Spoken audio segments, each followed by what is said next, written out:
Hello বন্ধুরা, good morning. কেমন আছেন সবাই? আমার আরও একটি নতুন ব্লগে আপনাদের স্বাগত জানাই।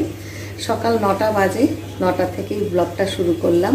আর আজকে না সকালবেলা উঠেই আমি একদম খুশ হয়ে গেছি, মনটা খুশিতে ভরে গেছে। কেন বলুন তো? আজকে সকালবেলা উঠেই দেখলাম, দাঁড়ান দেখাই, বাইরেটা একদম পরিষ্কার, কোথাও কোনো বৃষ্টির লেশ মাত্র নেই। জানলাটা খোলা হয়নি এখনও, কিন্তু আমি ঘরে মানে ঘুম থেকে উঠেই সবার আগে আমি বাইরেটা দেখি, এটা আমার একটা অভ্যাস।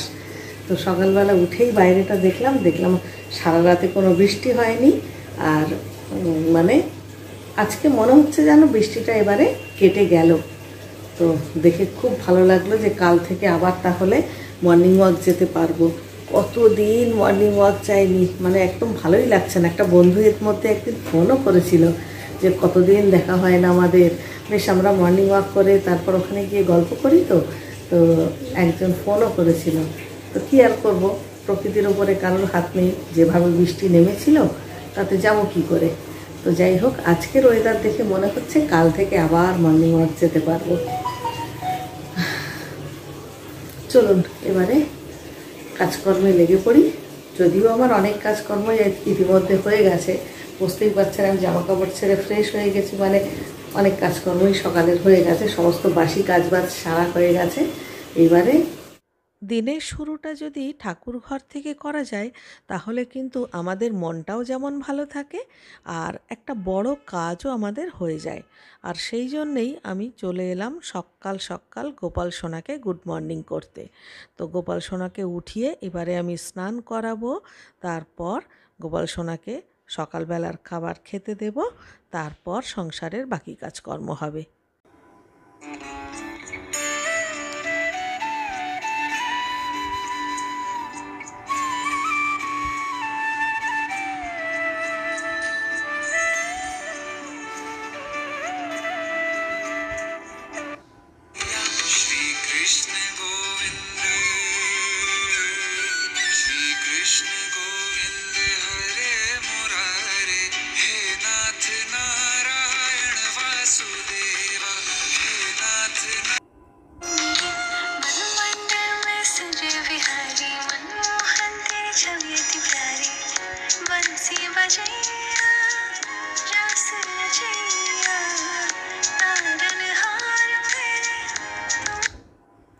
সকাল সকাল স্নান সেরে সুন্দর পরিষ্কার জামা কাপড় পরে গয়নাগাটি পরে সাজগোজ করে বসে আছেন, আর আমি খেতেও দিয়ে দিয়েছি। দেখুন তো গোপাল সোনাকে কেমন লাগছে দেখতে।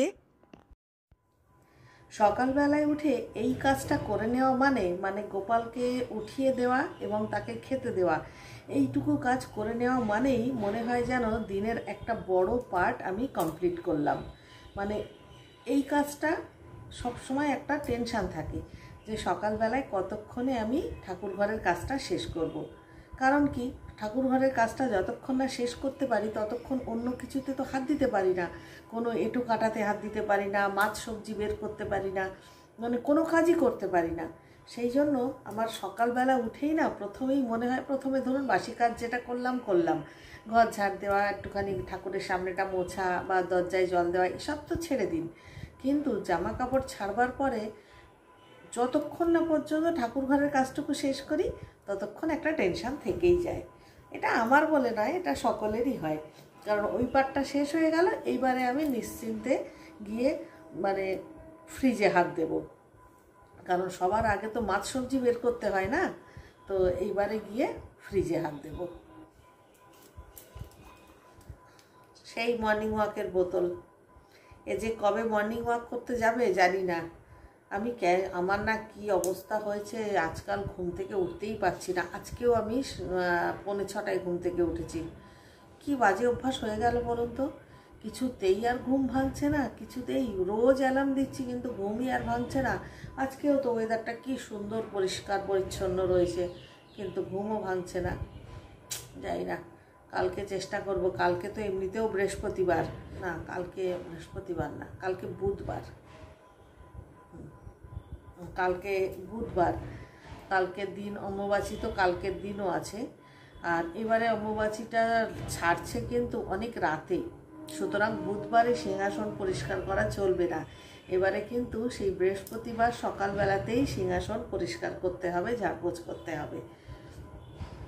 সাধারণত কি হয়, অম্বুবাচী বিকেলবেলা বা সন্ধ্যেবেলা ছেড়ে গেলে আমরা কি করি, রাত্রিবেলাতেই সিংহাসনটা ঝাড়পোছ করে পরিষ্কার পরিচ্ছন্ন করে রাখি, যাতে করে পরের দিন সকালবেলায় ফ্রেশ হয়ে ফুল টুল নিয়ে এসে পুজো করতে পারি। এবারে বুধবারে অনেকটা রাত্রে ছাড়ছে, তো সকালবেলাতেই সব করতে হবে। একে তো বৃহস্পতিবার পড়ছে, তার মধ্যে আবার এই সিংহাসন ঝাড়পোছ করা অনেক কাজ। বৃহস্পতিবার মানে এবারে অনেক কাজ। যাই হোক, চলুন এইবারে ওঠা যাক, একটু জল খেয়ে নিই। এই বোতলটা আমি রোজই ভরি, আগের দিনও বলেছিলাম বোতলটা আমি রোজই ভরছি আর রোজই খেয়ে নিচ্ছি আর কি।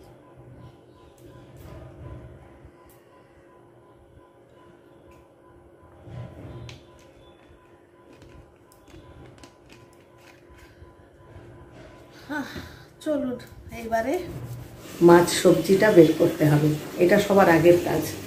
কারণ মাছটা না বের করে জলে দিলে না ওই শক্ত হয়ে থাকে, তারপরে ও অষ্টমী ধুতে পারবে না, রান্নাতেও দেরি হয়ে যাবে।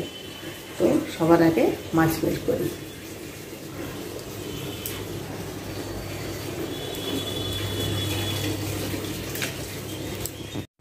দই যেটুকু আছে সেটা আজকেই খেয়ে শেষ করে দেব, সেই জন্য আজকে দুধ বের করতে হবে, জালও দিতে হবে।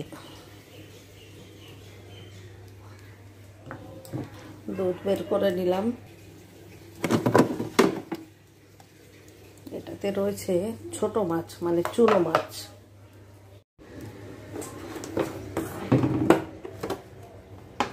এগুলো হচ্ছে কাতলা মাছ। কয়েকদিন আগে যে একটা বড় মাছ কিনেছিলাম তারই এই মাছগুলো বেঁচে আছে, একদম শক্ত হয়ে রয়েছে। এবারে জল ভর্তি করে রেখে দেব, তাহলে অষ্টমী এসে মাছগুলোকে ধুয়ে ফেলতে পারবে।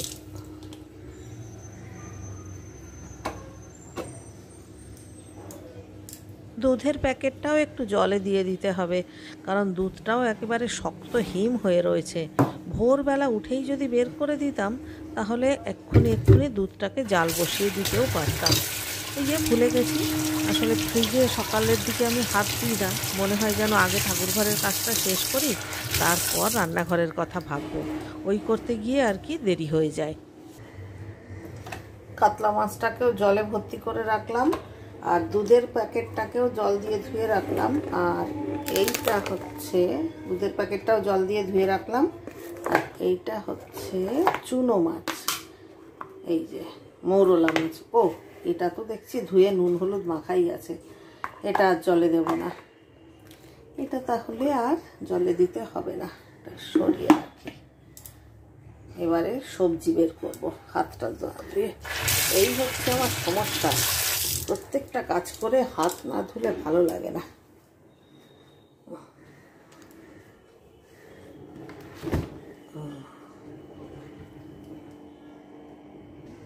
বের করলাম কলমি শাক। এই যে 4-5 দিন আগে আনা ছিল, কেমন একটা হয়ে গেছে। আর কলমি শাকটা খুব অল্প, তার জন্যে এই যে সজনে শাকও একটু বের করলাম, এটা ফ্রিজেই ছিল।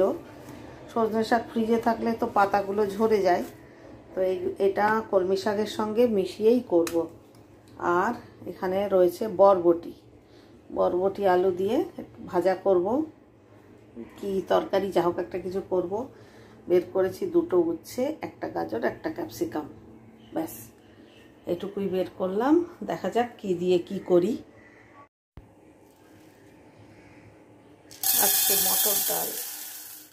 আজকে মটর ডাল রান্না করব, বের করে নিলাম। মটর ডাল একটু ভিজিয়ে দিচ্ছি, তাড়াতাড়ি সিদ্ধ হয়ে যাবে, একটু ভিজিয়ে রাখি।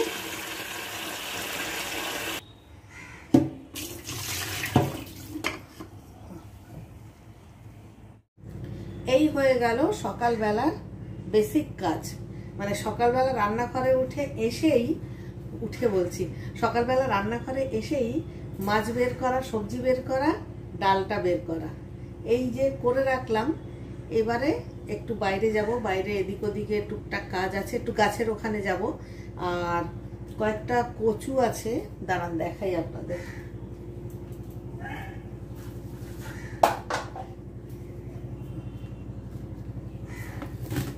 মিনিট।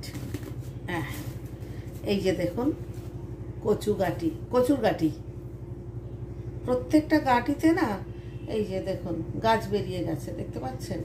কচুগুলো দেখুন কেমন গাছ বেরিয়ে গেছে প্রত্যেকটা।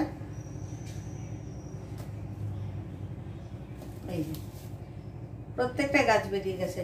এখন যে কোনো গাছ বেরিয়ে যাওয়া এরকম আলু, পেঁয়াজ বা কচু এগুলো না বলে খেতে নেই, মানে না খাওয়াই ভালো। হ্যাঁ, তবুও মাঝে মধ্যে যখন আলু শেষের পথে আসে, নতুন আলু ওঠে না, সেই সময় গাছ বেরিয়ে যাওয়া আলু আমরা তো খেয়ে থাকি, কিন্তু অনেকটা করে গাছের জায়গা থেকে ফেলে দিতে হয়। তো আর পেঁয়াজ, একমাত্র পেঁয়াজটা খাওয়া যায়, যেহেতু পেঁয়াজের পাতাটাও আমরা খাই, তো সেই জন্য পেঁয়াজটা বাদ দিয়ে। আর এই যে এই ধরনের কচু এগুলো ভালো হয় না, খেতেও ভালো হয় না, কেমন একটা শক্ত শক্ত হয়ে যায়। তো আমি চিন্তা করলাম কচুগুলোকে নিয়ে গিয়ে টবে বসিয়ে দিই, গাছ বেরোক, দেখা যাক কেমন কি হয়। যদি গাছগুলো ভালো বেশ বড় বড় হয়, একদিন গোড়া থেকে কেটে নিয়ে কচু শাক খেয়ে নেব। আর যদি না বেরোয়, না বেরোবে, কিন্তু রেখে তো লাভ নেই, আর ফেলেও দেব না, পয়সা দিয়ে কিনে নিয়ে এসেছি। তাই কচুর গাঁটিগুলোকে আলুর মধ্যে থেকে বেছে আলাদা করে সরিয়ে নিলাম। এগুলোকে এখন গুছিয়ে রেখে দিচ্ছি। বৃহস্পতিবারের পর কচুগুলোকে বসিয়ে দেব। এখন তো বসানো যাবে না, কারণ এখন অম্বুবাচী চলছে, তাই এখন তো কোনো গাছপালা বসাতে নেই। সেই জন্য এগুলোকে আলাদা করে রাখলাম, যাতে এই কোড়গুলো ভেঙে না যায়। এই দেখুন কিছুটা রান্না করে ফেলেছি। বরবটি আলুর তরকারি করেছি, মশলা ভিন্ডি যেভাবে বানাই আমিও সেভাবে বানিয়েছি। বরবটিগুলোকে প্রথমে একটু ভেজে তুলে রেখেছিলাম, তারপর আলু ভেজে তার মধ্যে পেঁয়াজ, আদা রসুন বাটা, টমেটো, লঙ্কার গুঁড়ো, জিরের গুঁড়ো সমস্ত কিছু দিয়ে ভালো করে কষিয়ে জল দিয়ে তারপর বরবটিগুলো দিয়ে নাড়াচাড়া করে নামিয়েছি। আর এইটা হচ্ছে মটর ডাল, এটাও রান্না করা হয়ে গেছে। এবারে করব শাক, কলমি শাক আর ওই যে সজনে শাকটা বের করেছিলাম, ওগুলোকে বেশ করে প্রেশার কুকারে 4-5টা সিটি দিয়েছি, কারণ কলমি শাকটা পুরনো হয়ে গেছিলো, কেমন যেন শুকনো শুকনো মতো হয়ে গেছিলো। আর সজনে পাতা তো এমনিতেই সেদ্ধ হতে চায় না, তার উপরে আবার ফ্রিজে ছিল, ওই জন্যে বেশ করে সিটি দিয়ে নিলাম। এবারে কালো জিরে, রসুন আর শুকনো লঙ্কা ফোড়ন দিয়ে শাকগুলোকে দিয়ে দিলাম। এবারে শুধু গ্যাসের ফ্লেম একদম হাইতে করে নাড়াচাড়া করে নামাবো। নর্মাল যেমন শাক ভাজা করে সজনের পাতাও আমি সেভাবেই করছি, কোনো রকম অন্য কোনো কিচ্ছু দেব না। হ্যাঁ, ডাল যখন করি তখন একটা অন্য রকম করে করি, আর শাক ভাজার মতো করেই আমি আজকে করলাম। আর এদিকে দেখুন আমার ভাতও হয়ে গেছে, অষ্টমী ওদিকে মাছ ধোয়াও হয়ে গেছে, মাছে নুন হলুদ মাখাচ্ছে। এবারে মাছের ঝোলটা করতে হবে, কিন্তু এখন করব না, এখন আগে ব্রেকফাস্টের জন্য আরও কিছু বাকি আছে। আমি এখন একটা অমলেট বানাবো, মানে একটা নয়, প্রত্যেকের জন্যেই একটা করে অমলেট বানাবো। একটা রিকিকে দেবো, একটা ওর বাবাকে দেবো, আর আমার যদি ইচ্ছা করে খাবো, না হলে না, আমার কোনো ব্যাপার না। ডিমটা আমার আসলে সবসময় খেতে ইচ্ছা করে না। আর এই যে দই, আমি দই পাতালে এত সুন্দর দই হয়, দেখুন কি শক্ত দই হয়েছে। আজকে ভাবছি একটু দই খাবো। আসলে প্রথম দিন তো, প্রথম দিন পাতার পরে টকটা একটু কম থাকে। দই জিনিসটা আমি তো এমনি পছন্দ করি না, তাও অবশ্য আমি চিনি দেবো না, কিন্তু একটা খেজুর চিবিয়ে চিবিয়ে দইয়ের সঙ্গে খাবো, কারণ দই জিনিসটা আমার বড্ড টক লাগে। যাই হোক, সকালবেলা এক প্রস্থ কাঁচা হয়ে গেছে, মেলাও হয়ে গেছে, আবারও কিছু জামা কাপড় পরেছে, সেগুলোকে এখন কাচতে দেব। দেখলাম যে সাবানের গুঁড়োটা কৌটোতে ফুরিয়ে গেছে, তো একটা প্যাকেট নিয়ে চলে এলাম। এখন একবারে সাবান গুঁড়োটা কেটেও নেব, আর সেই সঙ্গে 2-4টে যে জামা কাপড় পরেছে সেগুলোকে কাচতে দিয়ে দেব। ওগুলো কাচা হয়ে গেলে একেবারে দুপুরবেলার দিকে মেলে দেব। ঘরেই তো মেলবো, কারণ সকাল থেকে বৃষ্টি একবার আসছে একবার রোদ্দুর উঠছে, এই হচ্ছে। সকালবেলা একদম ঝকঝকে রোদ্দুর উঠেছিল, মাঝে আবার ঝমঝম করে বৃষ্টিও এসেছিল। সেগুলোকে আবার আমি তুলে এনে ডাই করে রেখেছি। সকালবেলা যে সমস্ত জামা কাপড়গুলো দিয়েছিলাম সব ডাই করে রেখেছি তুলে এনে। কিন্তু রান্নাঘরের কাজে এত ব্যস্ত ছিলাম যে তখন আর মেলতে পারিনি। এই এখন একটু ফুরসত হয়েছে, এখন এবারে জামাকাপড়গুলো এখানেই মেলবো। কিচ্ছু করার নেই, মোটা মোটা প্যান্ট গেঞ্জি সবই এখন ফ্যানের হাওয়াতেই শুকনো করতে হবে। কি আর করি বলুন, এটা হচ্ছে আমাদের বাড়ির একার চিত্র না, এটা এখন সব বাড়িরই চিত্র। ঘরের মধ্যে ফ্যানের হাওয়াতেই জামাকাপড় শুকনো করতে হচ্ছে। তবুও আমি প্রত্যেক দিন সকালবেলা একবার করে বাইরে দিই, জানেন তো। বাইরে দিলে কি হয়, বাইরের হাওয়াটা একটু পায়, কিছুটা অন্তত শুকিয়ে যায়। এই যে এখন জামা কাপড়গুলো মেলছি না, এগুলো আধা শুকনো হয়ে গেছে, একেবারে যে জবজবে ভিজে তা না। আর বৃষ্টি আসার সাথে সাথেই আমি তুলে নিয়ে এসেছি।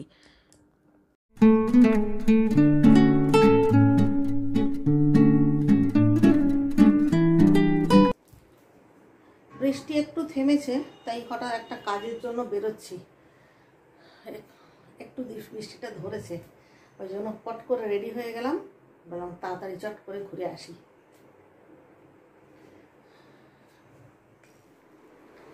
এই মাত্র বাড়ি ফিরলাম, অনেকক্ষণ সময় লেগে গেল, প্রায় 1 থেকে 1.5 ঘন্টা মতো।